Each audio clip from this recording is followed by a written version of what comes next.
सोमनाथ केवल मंदिर नहीं बल्कि ये सनातन का गर्व है। इसे ना तो कोई मिटा पाया है, ना ही कोई मिटा पाएगा।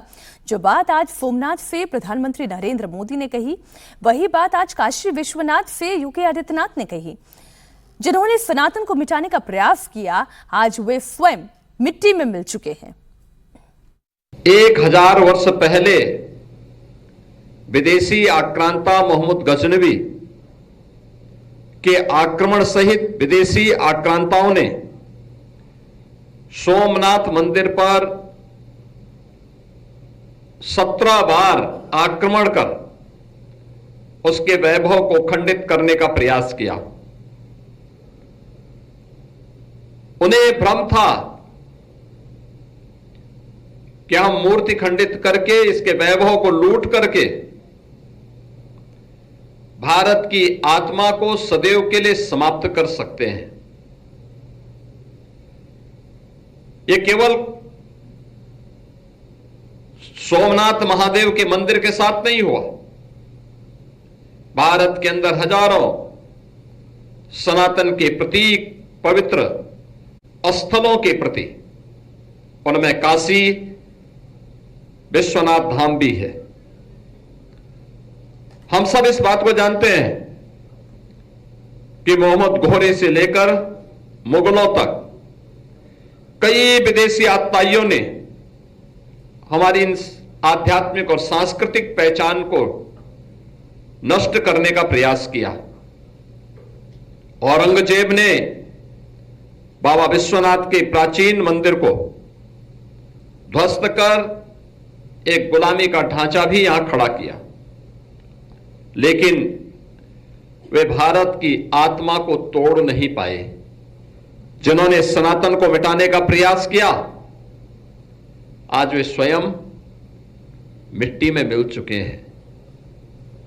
आज उन आक्रांतों का नाम कोई लेने वाला नहीं, लेकिन काशी विश्वनाथ धाम हो या सोमनाथ महादेव का मंदिर, ये दोनों भारत के गौरव के प्रतीक बनकर के भारत के स्वाभिमान की गाथा को आगे बढ़ाने का काम कर रहे हैं।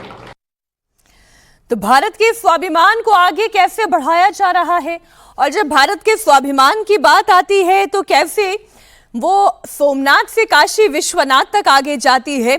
कुछ खास मेहमान हमारे साथ इस वक्त जुड़ चुके हैं। हमारे साथ ICHR के मेंबर सेक्रेटरी ओमजी उपाध्याय हैं, हमारे साथ ऑथर और पॉलिटिकल एनालिस्ट शांतनु गुप्ता हैं, साथ ही मोहम्मद फैज खान नेशनल कन्वीनर मुस्लिम राष्ट्रीय मंच भी हमारे साथ जुड़ चुके हैं। आप सभी का बहुत स्वागत है।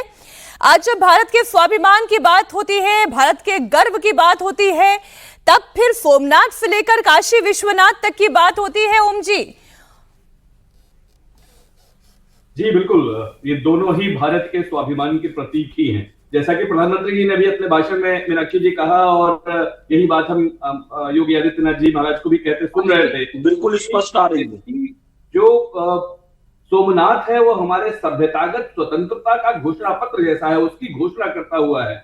इसलिए आज जिस तरह से उन्होंने पटेल जी को, प्रसाद जी को और मुंशी जी को याद किया, वो बहुत महत्वपूर्ण है कि राजेंद्र प्रसाद के, मुंशी और पटेल जी का उसमें योगदान क्या है। और ये बहुत मजबूती से दोनों ने कहा कि जो लोग मिटाने का प्रयास किए, सनातन के इस आत्मा पे प्रहार करने का जिन्होंने प्रयास किया, वो इतिहास की धूल में कहीं दबे हैं। और ये दोनों ही मंदिर अपने पूरे वैभव के साथ, पूरी स्थान के साथ, पूरी प्रतिष्ठा के साथ फिर से एक बार गगनचुंबी होकर खड़े हैं। ये बहुत महत्वपूर्ण बात है मीनाक्षी जी, कि ये दोनों ही मंदिरों पे या इस तरह के ढेर सारे मंदिरों पे जो हमारी सनातन की आत्मा पर प्रहार करने का प्रयास किया गया था, भारत की आत्मा पर प्रहार करने का प्रयास किया गया था, वो सभी प्रहार करने वाले तो इतिहास में जमींदोज हो गए, लेकिन ये हम फिर से अपने पूरे वैभव के साथ, गौरव के साथ खड़े हैं।